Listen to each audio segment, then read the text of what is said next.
Welcome back in here on Live in the Bay. We love our dogs, and with it being National Dog Day this week, the big question is, how do we train them? So I called in the experts to join us live in the studio today, and they are no joke. We have Ricky here with Spectrum Canine teaching us the basics and all things dog training. Hey, Ricky. How's it going? Good. Thanks so much for being in here. And tell us who this is. This is Icon. Icon is my 6-year-old Belgian Malinois.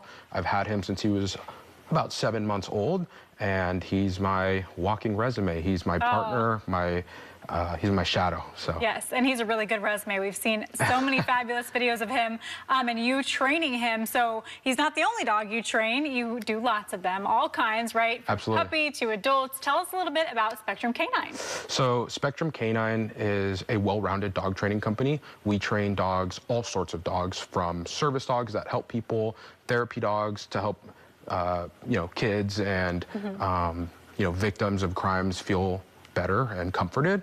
We also train police dogs. So we manage about 8 programs here in the Bay Area's police department's canine programs.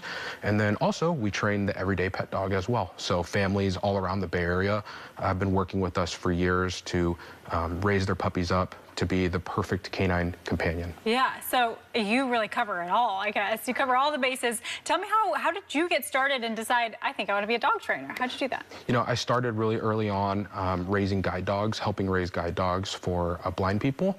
And I got involved with Guide Dogs for the Blind, which is the biggest organization on the West Coast that raises and trains guide dogs for blind people. And I just kind of stuck with the passion and went from there, and it turned into this awesome thing that is now Spectrum Canine. Yeah, a big success. So people watching today, maybe at home, their dog maybe knows how to sit or shake or lay down. How do people train their dog? How do you even get started? Maybe it's misbehaved. What do you do? Yeah, I think for me, the most important thing is find what motivates the dog, right? Okay. Whether it's their favorite treat or their favorite toy, whatever that is. And then also in the incorporation of tools, whether that's a remote collar, prong collar, whatever it is, whatever works for your dog, find that, and also find a trainer that can guide you along the way. The other thing that's going to be really important is making sure the average person, when they're embarking on their training journey with their dog, does 1 or 2 training sessions a day, which is awesome. But the most important thing is continuing to motivate and hold your dog accountable throughout your everyday life, not just during those training sessions. So as long as you can do those few things, your obedience will be a lot more reliable, and it will be a lot more fun to take your dog out in public and do stuff with them because you'll have control over them. Right, totally. Are there any basic commands that you think are really important for people to know?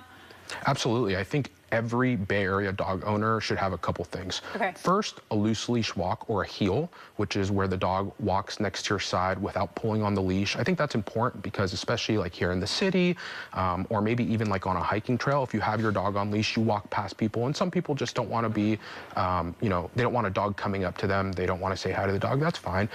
Or also dogs can be reactive toward other dogs and kind of bark at other dogs. And a lot of people, that's a very common issue that we see, and a nice loose leash walk or heel can help avoid a lot of those issues. The other thing that I think every Bay Area dog owner should have is a nice down stay, so that they can take their dogs places. We're blessed here in the Bay Area. We have awesome cafes, restaurants, or maybe even a winery that you can go hang out with your dog, right? And having the ability to have your dog lay down next to you nice and quietly, and not harass the waiter or not harass people walking by, makes it so much more enjoyable to take your dog out with you. The last thing that I think everyone should have is the ability to recall your dog. Here in the Bay Area, once again, we are blessed with beautiful beaches, parks, hiking trails, whatever it is, and it's a lot more enjoyable to be able to take your dog off leash, let them run around, and know that when you call them, they're going to come back running to you, right? And I think with those 3 things, every Bay Area dog owner would have a great canine citizen that's a lot more fun to take everywhere and anywhere and enjoy life with. Yeah, you don't have to worry. You don't have to worry. Yeah, everyone is safe in the situation. So we want to see what Icon can do and what you have taught him. So we're going to walk over to our demo area and get a little view of what he can do. So I'll just follow you guys over there. Okay. Okay, so I hear you're giving him commands kind of the whole time. Yeah. So Icon, lay down. has French commands. Okay. So you'll hear me give him some specific French commands. This is his motivator. So this is his ball. This is his toy. Okay. This is what we're going to be using. This is his most favorite thing, and he doesn't know. He knows not to touch this until I give him his cue, toy, and then he'll grab the toy and play with it. He's such a and then good I can tell boy. him, done. He'll let go it right on cue, Wow. and we can start doing a little bit of obedience. So you're going to see a little bit of the obedience that Icon and I do. Okay. What you're seeing right now is what we call focus heel. So you can see he's kind of just matching my side here, right? Lay down. Icon competes actively in a sport called PSA, Protection Sports Association. So Icon and I have traveled the country trialing and competing together, and he's been very successful in that sport. And that sport requires what we call focus heel, which is where the dog, is at my side, looking up at me, and very attentive, right? So you can tell that no matter where I move or where I shift, he's locked in. Yeah, he's locked in and he follows.